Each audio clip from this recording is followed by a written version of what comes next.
اگر میری ماں ہوتی تو کیا مجھے وہ ان لوگوں کے ہاں نوکری کرنے دیتی؟ مجھے ہر دن لگتا تھا کہ یہ زندگی نہیں بلکہ ایک قید ہے جس میں میرے سارے خواب، ساری امیدیں دب چکی تھی۔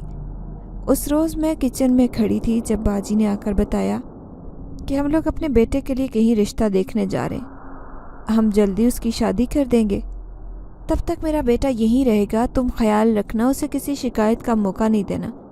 اس روز بھی تم نے اس کی قمیض پر چائے گرا دی تھی، شکر کرو اس نے مجھے بلا لیا، اگر خود ہاتھ اٹھاتا تو تمہیں اندازہ نہیں ہے کہ وہ غصے کا کتنا تیز ہے۔ باجی کی باتوں نے تو مجھے ڈرا ہی دیا تھا۔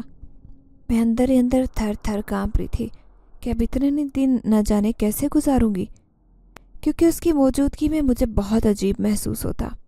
اوپر سے باجی نے یہ کہہ کر مجھے اور پریشان کر دیا کہ شام کو ہمیں لڑکی دیکھنے جانا ہے، اس لیے ہم اور بہو پارلر جا رہے ہیں، تو میرے چھوٹے بیٹے کو کھانا بنا کر دینا، پھر گھر چلی جانا، رات کا کھانا ہم باہر ہی کھائیں گے۔ میں نے ان کی بہت منت کی کہ باجی میں کھانا بنا دیتی ہوں، پھر آپ لوگ چلی جانا، لیکن انہوں نے ڈانٹ کر کہا تمہارا کیا مطلب ہے کہ میرے گھر میں تم محفوظ نہیں ہو؟ خبردار جو میرے بیٹوں یا شوہر کے بارے میں کچھ غلط سوچنے کی جرت کی۔ وہ مجھے کھری کھری سنا کر چلی گئی اور میں کچن میں کھڑی آنسو بہانے لگی، ساتھ ہی ساتھ جلدی سے ہاتھ چلا کر کھانا بنانے لگی تاکہ انہیں کھلا کر گھر چلی جاؤں۔ دل ہی دل میں دعائیں کر رہی تھی کہ کسی طرح وقت جلدی سے گزر جائے اور میں کام ختم کر کے گھر چلی جاؤں۔ اس کے کمرے میں موجود ہونے کا احساس مجھے لمحہ بلمحہ چبھ رہا تھا اور میں باجی کے الفاظ اپنے کانوں میں گونجتی محسوس کر رہی تھی کہ خبردار جو میرے بیٹوں کے بارے میں کچھ غلط سوچا۔ میں اپنے خوف اور بے بسی کو دبا کر کام میں مگن تھی کہ اچانک اس کی آواز نے میرے دل کو دہلا دیا۔ وہ کچن میں داخل ہو چکا تھا، بظاہر ہلکی سی مسکراہٹ کے ساتھ میرے قریب آیا اور بولا کیا بنا رہی ہو آج کھانے میں؟ تمہارے ہاتھ کا کھانا تو لاجواب ہوتا ہے۔ میں نے جلدی سے سر جھکا لیا اور کہا جی بھائی صاحب کھانا تیار ہے، اب تھوڑی دیر میں کھا لیجئے گا۔ لیکن وہ ہنسنے لگا اور بولا ارے بھائی صاحب مت کہو، ریما تمہاری آواز تو کانوں میں رس کھولتی ہے، تمہارا کھانا بھی اتنا مزے کا ہوتا ہے کہ دل کرتا ہے ہمیشہ یہی کھاتا رہوں۔ اس کی باتوں نے میری جان حلق میں اٹکا دی، لیکن میں چپ چاپ اپنے ہاتھ چلاتی اور دل ہی دل میں دعائیں کر رہی تھی کہ جلدی سے یہ کچن چھوڑ کر نکل جائے۔ لیکن اس نے اچانک کہا کہ تمہارے ہاتھوں کی خوشبو ہے جو کھانے کو اتنا خاص بناتی ہے، اور پھر وہ دھیرے دھیرے اور قریب آتا گیا۔ میں ساکت کھڑی سوچ رہی تھی کہ اب کیا کروں۔ اچانک اس نے اپنے ہاتھ میرے بالوں پر رکھ دیے اور کہنے لگا ریما تمہارے بال بہت خوبصورت ہیں، اتنے نرم کہ لگتا ہے جیسے ریشم چھو رہا ہوں۔ میری سانسیں رکنے لگی اور میں نے جھٹ سے اس کا ہاتھ جھٹک دیا، لیکن وہ مزید قریب آ گیا اور بولا ڈرنے کی ضرورت نہیں ہے ریما، تم بہت پیاری ہو۔ یہ کہہ کر اس نے میری کلائی تھام لی۔ میں نے زور سے اپنا ہاتھ چھڑایا اور کہا بھائی صاحب خدا کے واسطے مجھے چھوڑ دیں۔ لیکن وہ کہنے لگا یہ بھائی صاحب کہنا بند کرو، مجھے اچھا نہیں لگتا۔ اس کی آواز میں غصہ اور عجیب سی دیوانگی تھی۔ وہ میرا ہاتھ پکڑ کر کچن سے کھینچنے لگا۔ میں مسلسل چیخ رہی تھی بھائی صاحب خدا کے واسطے مجھے چھوڑ دیں، باجی آ جائیں گی۔ لیکن وہ پاگلوں کی طرح بولا یہاں کوئی نہیں آئے گا، اور تم میری ہو ریما، بس میری۔ میں مسلسل اپنی آزادی کے لیے تڑپ رہی تھی، میرے آنسو رکنے کا نام نہیں لے رہے تھے، لیکن وہ مجھے زبردستی کمرے کی طرف کھینچ رہا تھا۔ میرے دل میں ہزاروں خیال آ رہے تھے کہ اگر اس نے کچھ غلط حرکت کی تو میں اپنی جان بھی لے لوں گی، لیکن یہ ذلت برداشت نہیں کروں گی۔ اچانک میرا ہاتھ اس کے ہاتھ سے چھوٹ گیا۔ میں نے پوری طاقت سے دروازے کی طرف دوڑ لگائی، لیکن اس نے پھر سے میری چوٹی پکڑ کر کھینچ لی اور بولا بھاگنے کی کوشش مت کرو ریما، اب تم مجھ سے دور نہیں جا سکتی۔ میں نے خدا کی قسمیں دی۔ میں اس کے قدموں میں گرتے ہوئے کہنے لگی بھائی صاحب آپ کو آپ کی ماں کی قسم آپ مجھے چھوڑ دیں۔ لیکن وہ وحشیوں کی طرح ہنسنے لگا اور بولا ریما اب تمہاری قسمت میرے ہاتھ میں ہے۔ میرے آنسوں اور میری چیخیں کسی کو سنائی نہیں دے رہی تھی، میری مدد کے لیے کوئی نہیں تھا۔ مجھے لگ رہا تھا کہ میری دنیا ختم ہو چکی ہے، میری عزت میرے ہاتھوں سے چھن جائے گی، میں کچھ نہیں کر پاؤں گی۔ میری بے بسی نے مجھے اندر سے توڑ دیا اور میں مسلسل رب سے فریاد کر رہی تھی کہ مجھے بچا لے،